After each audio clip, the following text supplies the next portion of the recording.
Hi, hello, నమస్తే. Welcome to our YouTube channel SSP stories. ఈరోజు మనం చెప్పుకోబోతున్న కథ భర్తకు బుద్ధి వచ్చేలా చేసిన భార్య పార్ట్ 8. కథలోకి వెళ్ళడానికంటే ముందుగా మీలో ఎవరైనా మన ఛానల్ని ఫస్ట్ టైం చూస్తున్నట్టయితే వెంటనే మన ఛానల్ని సబ్స్క్రైబ్ చేసుకోండి. పక్కనే ఉన్న గంట సింబల్ని నొక్కండి. అప్పుడే నేను వీడియోస్ పోస్ట్ చేసినప్పుడు మీకు త్వరగా నోటిఫికేషన్స్ వస్తాయి.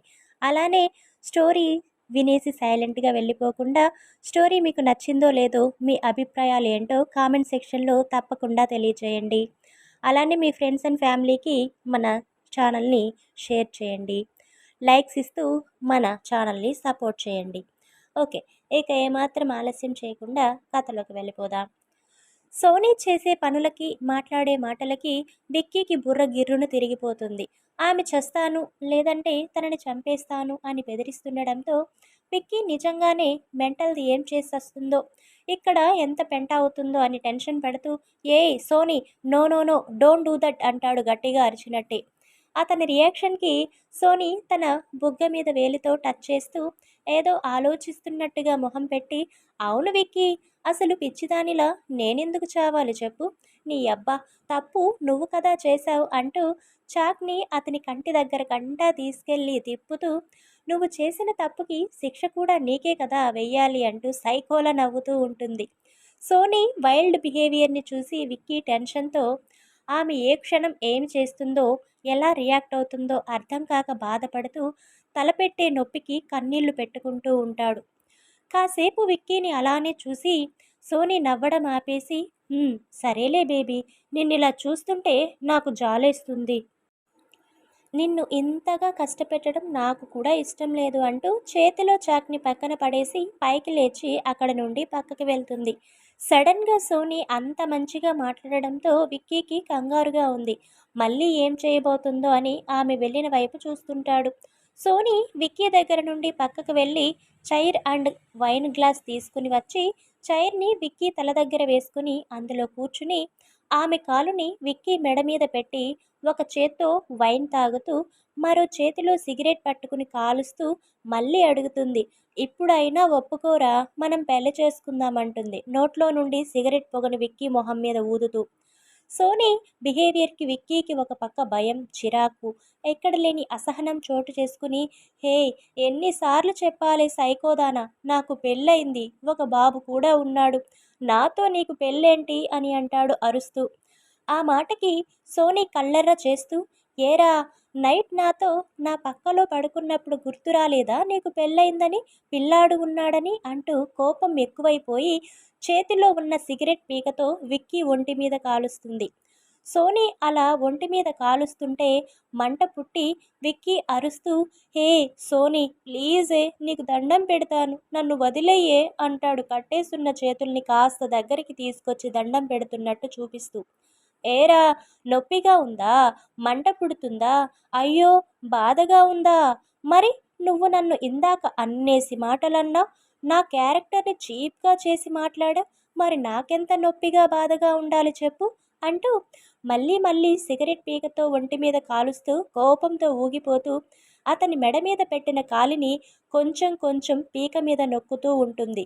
విక్కీ ఒకవైపు తలకు దెబ్బ తగిలి కలిగే నొప్పితో, మరోవైపు ఒంటి మీద కాల్చిన గాయాల వల్ల పుట్టే మంటతో బాధతో విలవిలలాడిపోతూ, ప్లీజ్ సోనీ, లీవ్ మీ అని బతిమాలుతూ ఉంటాడు.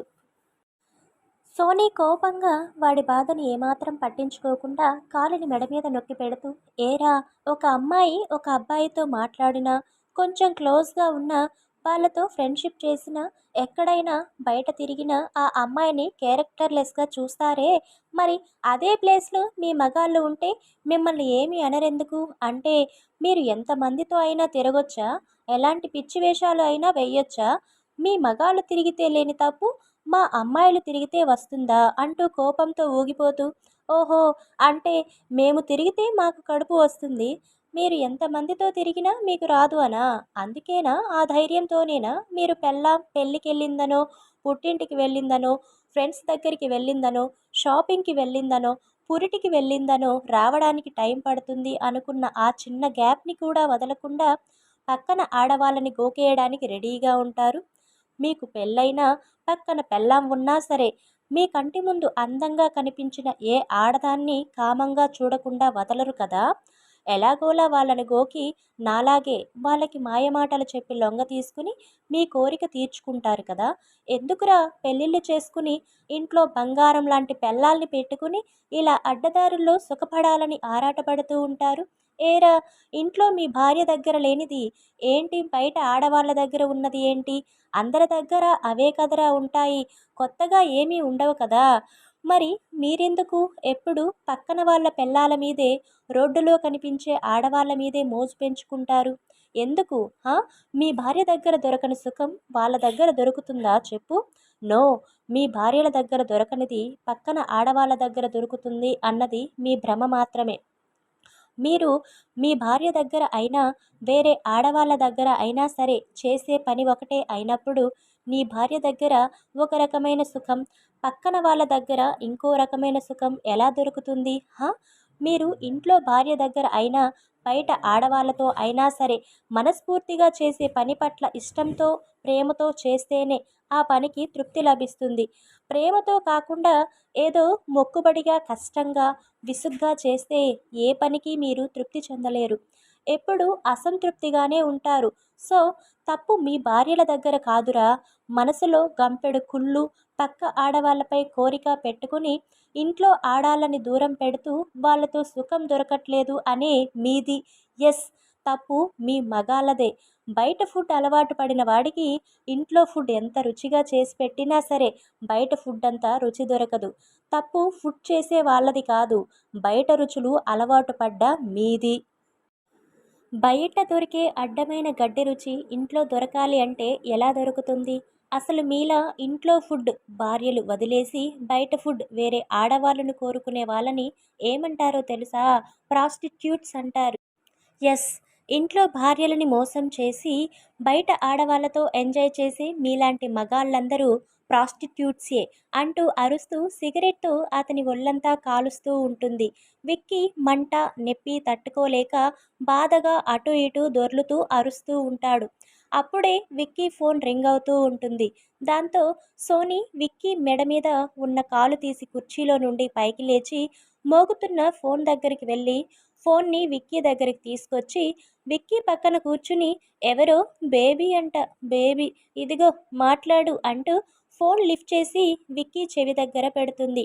విక్కీ హలో అనగానే అవతల నుండి హాయ్ బంగారం, మేము ఇంకో 40 మినిట్స్లో ఆఫీస్ దగ్గర ఉంటాం, ఓకేనా? నువ్వు రెడీగా ఉండు, అందరం కలిసి ఇంటికి వెళ్దాం అని చెప్తుంది. విక్కీ ఏమీ మాట్లాడకపోయేసరికి హలో బంగారం, ఏంటి నేను మాట్లాడేది నీకు వినిపిస్తుందా లేదా? హలో హలో అని వినీల అంటూ ఉండగానే సోనీ కాల్ కట్ చేస్తుంది. అవతల వినీల మేబీ సిగ్నల్ లేదేమోలే, మేము ఇంకా సేపట్లో వెళ్తాముగా, ఇంకెందుకు మళ్ళీ కాల్ చేయడం అని కామైపోయి డ్రైవర్ త్వరగా పోనీ అంటుంది. డ్రైవర్ ఓకే అమ్మా అంటూ కార్ స్పీడ్ పెంచుతాడు. బాబు వినీల వల్లో పడుకుని హాయిగా నిద్రపోతూ ఉంటాడు. అక్కడ సోనీ ఫోన్లో విన్నీ మాట్లాడిన మాటలు విని ఓహ్ నీ పెళ్ళామా ఇక్కడికే వస్తుందా, అయ్యో ఇప్పుడెలా బేబీ, నిన్నిలా చూస్తే నీ పెళ్ళాం రియాక్షన్ ఏంటంటావ్ అంటూ విక్కీని అదోలా చూస్తూ గట్టిగా నవ్వుతూ ఉంటుంది. విన్నీ అక్కడికి ఇంకా సేపట్లో వస్తుందని చెప్పినప్పటి నుండి విక్కీ తెగ కంగారు పడిపోతూ కట్లు విప్ప తీసుకోవాలని తెగ ట్రై చేస్తూ నొప్పికి అరుస్తూ ఉంటాడు. విక్కీ మొహంలో కనిపిస్తున్న కంగారు, భయం, తన నుండి విడిపించుకోవాలని చేసే ప్రయత్నం, నొప్పికి అరుస్తున్న అతని అరుపులు చూసి సోనీ మరింత పెద్దగా నవ్వుతూ ఉంటుంది. అక్కడ వినీల ఇంకా సేపట్లో ఆఫీస్ దగ్గరికి వస్తాను అని ఫోన్ చేసి చెప్పింది. ఇక్కడేమో సోనీ విక్కీని కట్టేసి ఆడుకుంటుంది. ఇప్పుడు వినీల ఇక్కడికి వచ్చి విక్కీని సోనీని అలా చూస్తే ఆమె రియాక్షన్ ఏంటంటారు? వినీల చాలా హార్ష్గా బిహేవ్ చేస్తుందా? అలానే చేస్తే విక్కీ పరిస్థితి ఏంటంటారు? ఆ తరువాత ఏం జరుగుతుందో నెక్స్ట్ పార్ట్లో తెలుసుకుందాం. మీరు మీకు కనుక మన స్టోరీస్ నచ్చుతున్నట్టయితే ప్లీజ్ మన ఛానల్ని సబ్స్క్రైబ్ చేసుకుని లైక్స్ కామెంట్స్ షేర్ చేస్తూ సపోర్ట్ చేస్తూ ఉండండి. Thanks for watching.